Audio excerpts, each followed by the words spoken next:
A gente sabe que, por melhor que uma empresa caminhe, precisa sempre buscar estratégias para surpreender os clientes. Para não fechar, muitas acabam até às vezes mudando o público-alvo. Para conversar sobre revitalização de empresas com a gente, convidamos o consultor de mercado e professor dos cursos de MBA aqui da Unicesumar, Luiz Mário Barreto Corrêa. Tudo bem, professor? Tudo bem, é um prazer estar aqui com você. A gente que agradece. Professor, a gente dá para usar como exemplo a Coca-Cola, né, que está sempre inovando, inventando coisas, apesar de ser uma marca que o pessoal não pede nem refrigerante, pede uma Coca, né? Perfeitamente. O processo que a gente chama de revitalização de empresa é um processo um pouco diferente da cultura que hoje se usa em gestão empresarial. Porque a gente visa mexer na alma da empresa, trabalhar também o DNA da empresa, né? Buscar naquelas competências que ela tem aquilo que precisa revitalizar. A gente diz, nesse processo de revitalização da empresa, que a gente faz uma revolução. Porque evolução, as empresas já fazem todo dia. Agora, revolução a gente faz de tempos em tempos. E não dá para ficar estacionado hoje no mercado, né? A revitalização é uma coisa mais forte, claro, mas tem que estar sempre pensando em inovar, no que mudar, porque ainda que hoje o mercado esteja a favor, tem que pensar que lá na frente pode mudar. Sem dúvida, e não é só uma questão de mercado também. A revitalização empresarial é algo que olha para dentro da empresa. Quando uma empresa nasce, uma sociedade nasce, ela tem alguns fundamentos que deram a ela aquela vida inicial. Ao longo do tempo, às vezes, ela ganha competências e perde competências.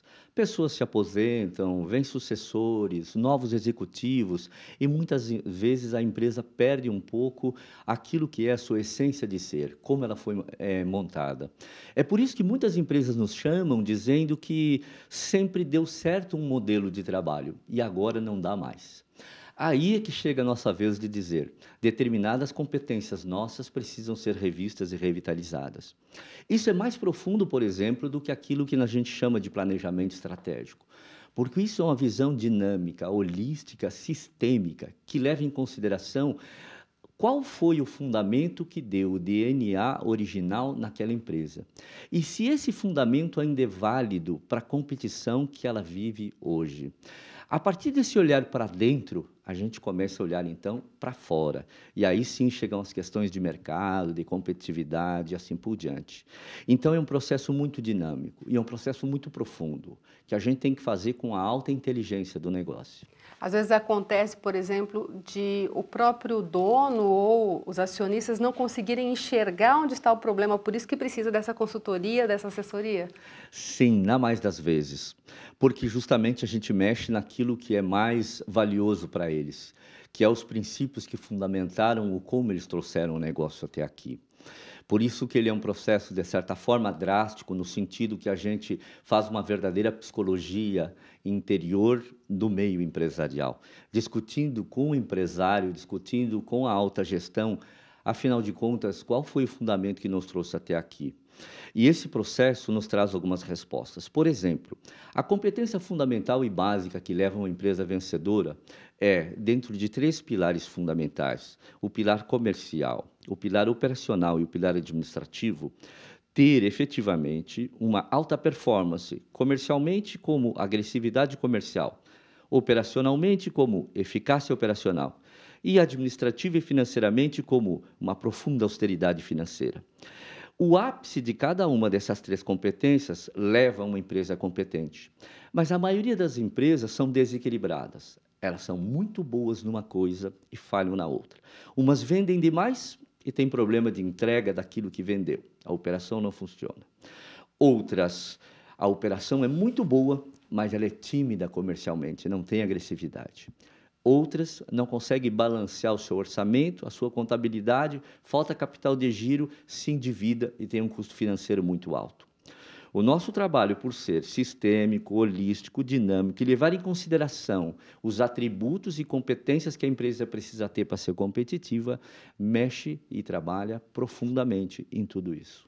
Às vezes pode acontecer, por exemplo, do presidente ou do fundador da empresa ter dificuldade em soltar um pouco da gestão, ou seja, essa tentativa de controlar todas essas áreas que o senhor citou, às vezes pode acabar, além de pesar demais, não conseguindo a eficácia necessária? Sem a mínima dúvida. Aí entram alguns atributos que a gente quer desenvolver dentro da organização. O nosso trabalho de revitalização, ele busca, em primeiro lugar, rentabilizar o negócio. Em segundo lugar, profissionalizar o negócio. E, em último lugar, e talvez o mais importante de todos, perenizar o negócio. Como a gente está todo dia correndo atrás de resolver os problemas do dia a dia, como quase tudo que o empresário fala com a gente que está só apagando incêndio, a gente não está pensando na perenização do negócio. E a perenização está exatamente em eu fortalecer a minha marca, fortalecer a minha participação no mercado, fortalecer a minha competência interna de gestão, fortalecer a minha equipe. E aí eu começo a falar em profissionalizar, em avaliar as competências profissionais que eu tenho. E aí eu começo a pensar que para isso eu preciso ganhar dinheiro, portanto eu tenho que rentabilizar. Então, à medida que eu vou fazendo esse conjunto de atributos interligados ao DNA, eu estou fazendo revitalização. E é por isso que eu costumo dizer que revitalização vai além de planejamento estratégico. E olha que eu fiz planejamento estratégico muitos anos e ainda palestro, falo e dou aula sobre planejamento estratégico. Mas quero lhe dizer que isso já está ultrapassado. Porque o planejamento estratégico, por si só, ele responde por mecanismos de gestão da empresa, por ferramentas de gestão da empresa, por posicionamentos da empresa. Mas não responde mais por quando a empresa está velha e cansada. E a alta inteligência da empresa não tem mais a vitalidade necessária.